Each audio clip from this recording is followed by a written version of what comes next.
Young Africans dhidi ya Singida Black Stars ni mchezo wa aibu kwa Yanga, kwa sababu dhahiri tu na inaonekana wanasema uchafu hauwezi kufichwa kwa pambo, utalichafua.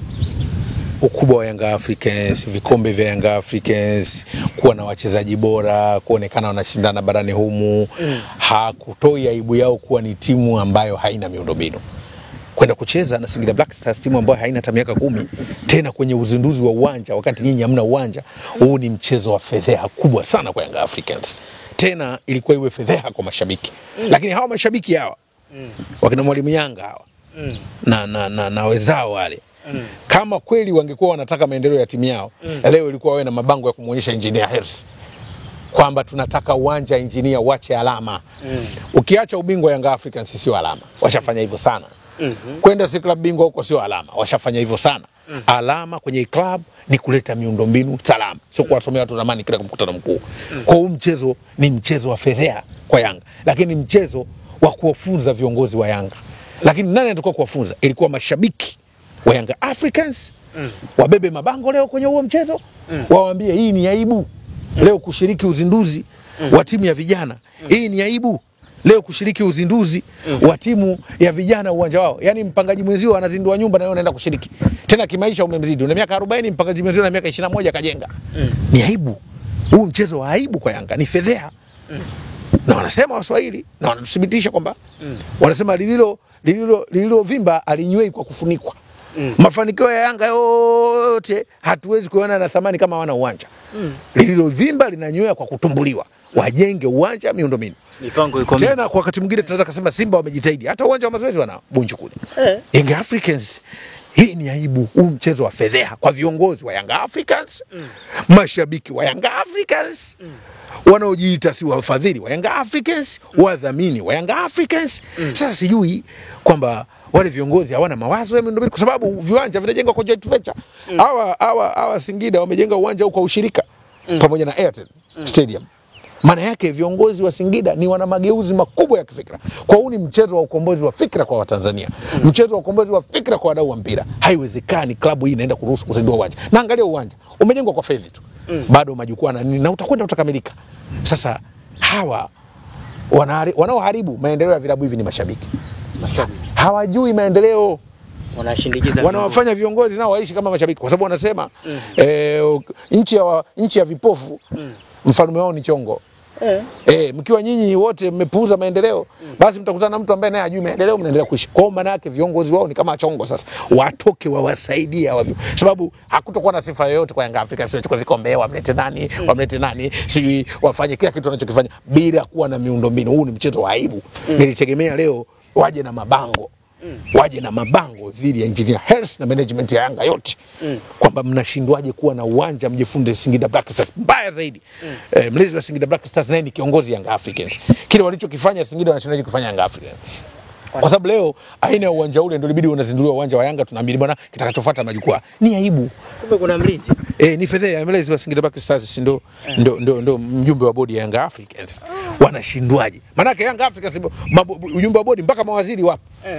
Mawaziri ambao wanaingikia maendeleo ya nchi nzima wanashindwa kujenga uwanja ambao ufike bilioni 3 au bilioni 10. Mawaziri wanaosimamia nchi kwenye bajeti ya matrilioni ndio wako kwenye bodi yao, wanashindwa kusimamia uwanja ambao ufike bilioni 15 20. Hawa sasa ndio tunagundua kwamba lililo vimba linywei kwa kufunika. Maana yake ni kwamba wanashindwa kutumbua. Kwa hiyo tafsiri yake ni kwamba huu ni mchezo wa fedheha mno kwa Young Africans, kwa sababu hata mlezi wa Singida Black Stars ndio mjumbe wa bodi wa Young Africans. Leo wanaenda kushiriki uzinduzi wa uwanja. Nilitegemea awe ni mabango kwa viongozi, hadi siko umra huko. Awe anasujudu kule, yuko kwenye rakaa, anajua wenzangu huko bwana hawaelewi mabango juu. Arudi awatafutie uwanja wa shirikiani. Kwa hiyo ni mchezo wa aibu kabisa katika nchi yetu. Kwa licha wanavyosifia uongozi wa Yanga na chini ya Engineer Hersi na kamati yake, na wameweka mipango katika mkutano wa mwisho, wamesema uwanja upo katika mikakati, na hii sio mara ya kwanza, kila mtu anaopita inakuwa hivyo. Unafikiri wanafeli sana wapi kwa uongozi, licha kuchukua vikombe vingi, licha ya maendeleo wanatudanganya? Maana wanatudanganya mpaka saizi hamna maendeleo. Mikakati ni kitu ambacho kinakuwa wazi. Utekelezaji ndio kinakuwa kimejificha. Naam. Kutupa mikakati nitafanya hivi hajawahi kuwa jambo gumu. Lakini utekelezaji ndio tunaona unatekelezwaje. Nadhani viongozi wale tunavyowaambia hapa ndio wanasikia. Kwa sababu mashabiki wao wengi chawa. Ndio. Hawaambii ukweli. Kwamba mna mapungufu, angalieni miundombinu. Wanaogopa. Arsenal chini ya Arsene Wenger alikaa zaidi ya miaka 10. Arsenal anapambana kujenga uwanja wa Emirate kutoka Haibar kufanya uwe Emirate. Ilikuwa ni gharama kubwa. Arsenal wameingiza fedha ukarabati wa uwanja ule, lakini walibana matumizi mpaka kwenye usajili wa timu. Arsenal ilikuwa inapitia wakati mgumu, mashabiki wamehangaika sana. Arsene Wenger ana rekodi yake pale. Ukienda Emirate ana plaki yake amemwekea mnara kwa heshima ya kupambana uwanja unajengwa kubana matumizi, na timu kweli ilikuwa ipata vikombe lakini kuna pambana. Hawa Young Africans vikombe sijui nini kwa sasa hivi havina ugeni sana. Watu wanataka waboreshe na miundombinu. Bahati mbaya mashabiki wa mpira wa nchi huwa hawajui maendeleo, na ukiangalia mtu hajui maendeleo mfuatia hata maisha yake ya kawaida. Kwa sababu mtu kama hawezi kuwa anatamani maendeleo ya taasisi ya umma wake, hata maendeleo inakuaje? Kwa hiyo ni lazima waambiwe, na mbaya zaidi waache uchawa, waambie viongozi mahali kweli. Nilitegemea leo akina Mwalimu Yanga, Godi Yanga, yule Akilimali, vijana wale. Sawa bwana. Jamaa zangu wa Yanga wakina nani Kizinga. Sawa bwana, watu wa Yanga wanawataja vijana wa Yanga. Yule bwana mdogo yule Fumau sijui watoke na mabango. Wanamsema engineer. Hawawezi sasa vijana. Ndio bwana, tunataka uwanja. Kama mmesema hatuchezi leo, mtoke na mabango, tunataka uwanja. Hawajatoka na mabango. Wanage maendeleo hataki hao Young Africans. Sio wanaogopa. Wanaogopa vipi? Ingekuwa mpigania maendeleo. Hawapiganii maendeleo hawa. Ndio unafiki sasa. Nyinyi mnataka vikombe bila maendeleo, inatoka wapi? Uone uwanja. Watoke hao nao wataja. Watoke mbele na mbango. Tunataka maendeleo uwanja. Kwa sababu hawa watu kadi za klabu yao hawalipi. Kutwa tu uko hawalipi. Kule kadi wanalipia kule kadi za klabu yao. Na ukitaka kujua Young Africans tuna shida kwenye maendeleo, wanaanzia kwenye kadi. Hawalipi kadi za timu yao. Hawalipi kabisa kadi. Wanakuambia wanaongoza kwa wanachama wengi. Wanaongoza kwa mashabiki Yanga, sio wanachama. Sio Simba wanaongoza kwa mashabiki. Wanaongoza kwa mashabiki tu, sio wanachama. Sababu wanachama si walipie kadi. Hawalipi kadi. Sasa leo nitegemea hao wangetoka na mabango, hao nakutajia hao. Ambao kuta tunaona mbele wanahangaika na timu yao. Watoke wakina Kizinga na mabango, tunataka uwanja. Kama ambavyo wametoka hatuchezi. Viongozi wetu tutawashikia mapanga. Safari muambie bwana, msipotupa uwanja miaka 3 watangazie kama tutashikia mapanga. Hawataki maendeleo, wao wanataka burudani tu uwanjani. Tumfunge mtani, dabi haichezwi, museme basi na bila uwanja wa viongozi tuwaelewi. Ili engineer na wenzake wakae kwenye kamati kuu tendaji Young Africans wabebe ujumbe. Leo wameenda kufedheka Singida. Wameenda kufedheka Young Africans Singida. Wasingepeleka timu. Sio upeleke timu, ni kwenda kufedheka. Mnaenda kuwasaidia mpangaji mwenzio kajenga nyumba, wewe unaenda kuzindua una raha. Raha unaitoa. Bora hata udoji usiwepo. Na ndio maana engineer hata ngoma sana yuko umra kwenye ibada. Ndio maana, lakini ni fedheha kwa Young Africans. Fedheha kubwa sana. Fedheha kubwa sana. Fedheha kubwa. Na sio Young Africans, hata vilabu vingine ni fedheha. Klabu inatemea kabisa, anajenga uwanja, mnaenda kuzindua, mnacheza pale. Kazi kukaa hotelini. Hata mtoke mmeshinda, sasa ndio nini sasa? Wana kazi kukaa hotelini. Ndio shida. Shughuli imeisha. Bwana, tuhamie katika timu ya taifa ya Tanzania, Taifa Stars. Inacheza dhidi ya Morocco kesho kutwa hapo. Mchezo huu kama wameusahau hivi, Mkaraboko, una kitu gani cha kusema na kusisitiza katika uendeshaji na kuifanya timu ya taifa watu kuisapoti kwa kiwango chake? Kwa sababu tumeona timu nyingi hazifanyi vizuri, hazichukui vikombe, lakini support yake ni kubwa sana. Mfano mzuri tu tunaona wenzetu Kenya au Uganda wanavyofanya vizuri. Iweje sisi tunashindwa kufika kule wanapotaka? Katika timu tishio East Africa huwezi kuiacha Uganda na Kenya. Kwanza sasa hivi timu tishio East Africa sisi kuliko Kenya, kwa sababu tumeenda mara 2 AFCON, wao mara ya mwisho tulikuwa na 2019. Ubora wa Morocco ndio unawatia Tanzania wakati tamaa. Kwamba hii mechi sasa hii tunaenda tu, yani matokeo kwao sio mpango wao, yani tunaenda kucheza kwa sababu ubora wa Morocco. Lakini tunayo timu nzuri ambayo inajengwa vizuri na inaweza katoa ushindani mzuri licha ya ubora wa Morocco ambao sasa hivi unataja ni kama club ni timu bora kabisa barani Afrika na kijengea rekodi ya pekee. Washafika wale mpaka nafasi ya 4 duniani wale kwa ubora ambao wamekuwa nao sasa. Kwa nini wa Tanzania hawajamasika? Ukiondoa hii hali ya sasa hivi si dabi vurugu nyingi, lakini bado wa Tanzania, ubora wa Morocco ndio umewafanya wanyong'onyeshe kama vile wamekata mzuka kuelekea hii mechi. Lakini Taifa Stars bado ni timu yetu. Kufungwa na Morocco au kushinda dhidi ya Morocco ni mipango yetu. Lakini tuna timu nzuri ambayo tunajua tuna CHAN nyumbani, tuna timu nzuri ambayo tunajua tuna AFCON itakwenda Morocco hapo nafikiri kama sikosei mwishoni mwa mwaka huu mwezi wa 12. Kwa hivyo bado tunayo nafasi ya kuamini timu yetu. Kuliko tukutana anacheza na Morocco basi mmekata tamaa. Lakini bado tuna wachezaji sisi sasa hivi hawana ugeni sana kucheza michuano ya kimataifa kiushindani.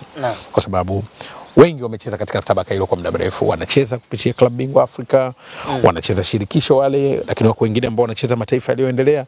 Kwa hivyo bado tuna wachezaji, lakini huu ubora wa Morocco ndio kidogo kama unawanyong'onyesha baadhi ya wachezaji wetu kuelekea michezo hii. Kuna wachezaji wananyong'onyea baada ya kusikia wanacheza na Morocco. Mashabiki wanaona Morocco tena, Morocco tena, ndio unaona watu sawa tunacheza na Morocco, yani huwezi kusikia ile tunampiga kwa sababu ya kushuhudia. Lakini mimi naamini chochote kinaweza kutokea kama tunakuwa na nidhamu. Unajua mchezo wa mpira wa miguu kuna wakati mwingine wanasema mental beats quality. Unaweza mkajipanga vizuri kupambana na watu hata ubora wao mkawaangusha kwa njia ambavyo mtakuwa mmejipanga vizuri. Kwa hiyo tusiingie hofu sana, tutaweza kupata chochote kitu. Una imani na timu ya taifa? Nina imani nao zaidi kwa sababu tumevuka AFCON na bado tuna timu nzuri. Japo hawa wenzetu wametuzidi sana, lakini tusikate tamaa. Watu wamekata tamaa kusikia Morocco na sisi kama nyumbani wametufunga, kwao itakuwaje? Yani umepigwa sebuleni, chumbani utafurukuta. Umepigwa sebuleni kwako. Kwamba chumbani utashinda wakati chumba ndio kidogo kuliko sebule. Maana sebuleni unaweza kusema utatoka mlango ukakimbilia nje. Unapelekwa chumbani sasa. Ndio kinachotia wasiwasi. Tanzania. Yani kwamba tulipigwa sebuleni, tunapelekwa chumbani. Itakuwaje? Ndicho ambacho Watanzania wanapata hofu. Si ndio bwana? Ndio hofu kubwa. Lakini Mkarabuku wanafanya vizuri nje. Sasa scouting wa timu ya taifa kuangalia mchezaji huyu anabidi aitwe, mchezaji huyu anabidi aitwe. Sana sana wanaangalia katika virabu ambavyo vinacheza humu ndani. Na sasa hivi wamesogea kidogo. Kuna wachezaji wazuri wana performance nzuri, wanahitajika kucheza ndani ya timu ya taifa, lakini wanashindwa kuwaona TFF pamoja na scouting wao. Hilo unaliongeaje Mkarabuku? Hao ni nani wanaocheza nje wachezaji wetu? Hao tushakuitoa wachezaji hapa mpaka tumeulizia vizazi vyao vitatu nyuma. Wamekuja wa kawaida. Tulileta hapa kawaida. Nakumbuka. Tumeleta waindi sisi. Performance ya kawaida. Ya kawaida au wanashindwa kuzoeana? Kawaida tusizokuzoeana na timu. Wanakuja na perform kawaida, wanacheza timu daraja la pili second division. Mtu anacheza second division na mtu anacheza klabu bingwa barani Afrika. Yule klabu bingwa barani Afrika anacheza ushindani. Unajua mpira umetambaa sasa hivi. Kwa hiyo mtuleta mpaka Wahindi sisi. Waarabu wenye asili ya Kitanzania, wazungu wenye asili ya Kitanzania. Akabaki Haji Mnoga peke yake. Ndio baraka. Mwenye quality nzuri. Fasili yake ni kwamba ukisema tuna wachezaji nje, ni akina nani hao? Au tukiwatafuta sana wana uraia wa Tanzania. Tutakuja kwamba na asili ya Tanzania. Kwa Watanzania tu watafuta. Unajua TFF ileta connect data yake, database yake. Wameitwa wachezaji hapa wakina Mkhtari ya nani si waliletwa hapa. Watu wameangalia wengine wakapewa mpaka na mechi. Hawana quality. Si ndio? Umesahau? Au umesahau? Kwa hiyo hatuna ugeni kwa kusanya kutoka waje kujileta mifutani. Quality hakuna. Kwa hiyo tunategemea kuangalia Samata na Msuva. Na sio tunategemea, ndio silaha tulizokuwa nazo. Kwa sababu hao tuliojaribu kuwatafuta quality hakuna. Tunateseka. Kwa bora tuache kama walivyo. Iko hivyo. Kwa hakuna namna. Na sisi au tuna uraia pacha kwamba mlazimisha mtu acheze kwa uraia pacha. Kwa hivyo hivi rasilimali tulizokuwa nazo ndio rasilimali zetu.